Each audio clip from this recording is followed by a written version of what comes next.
You've completed surgery, and now it's time to get back to activity. We want you to be up and moving on the same day of your surgery since it will be better for your recovery to start right away. Your nurse or therapist will help you and work with you. Our goal is to help you regain strength and motion after your surgery. You will have pain initially as you begin to move around, but it is very important that you start moving as soon as possible to reduce the risk of developing pneumonia and blood clots in your lungs and legs. We will work together to manage your pain. Your nursing staff and therapists will help you get out of bed, walk, go up and down stairs, and perform daily self-care tasks. If you have had joint replacement surgery, it's easiest to exit the bed on your surgical side. To get out of bed, move one leg and then the other towards the edge of the bed and use your arms to bring yourself to sitting. To get back into the bed, scoot your hips back in the bed using both your arms and legs. You will then bring one leg and then the other into the bed. Your therapist will let you know if you have any specific surgical precautions that need to be maintained as you move. To stand up with a walker, you place both hands on the sitting surface to push off. As you come to standing, move your hands onto the hand grips of the walker. To sit, back up until you feel the sitting surface behind your legs.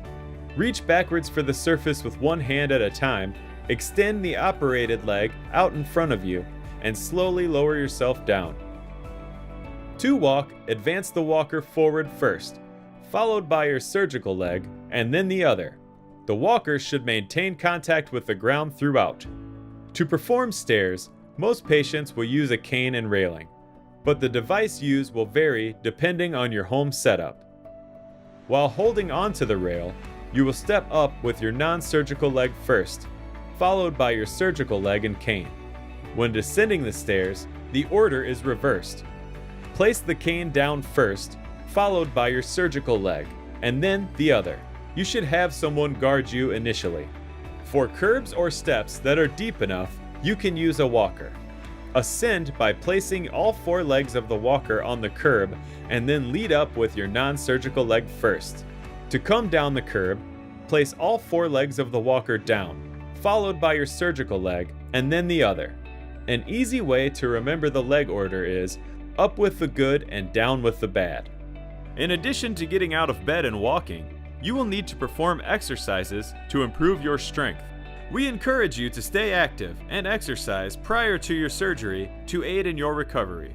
Our care team looks forward to helping you through your recovery and back to an active lifestyle. Thank you again for choosing the George Washington University Hospital.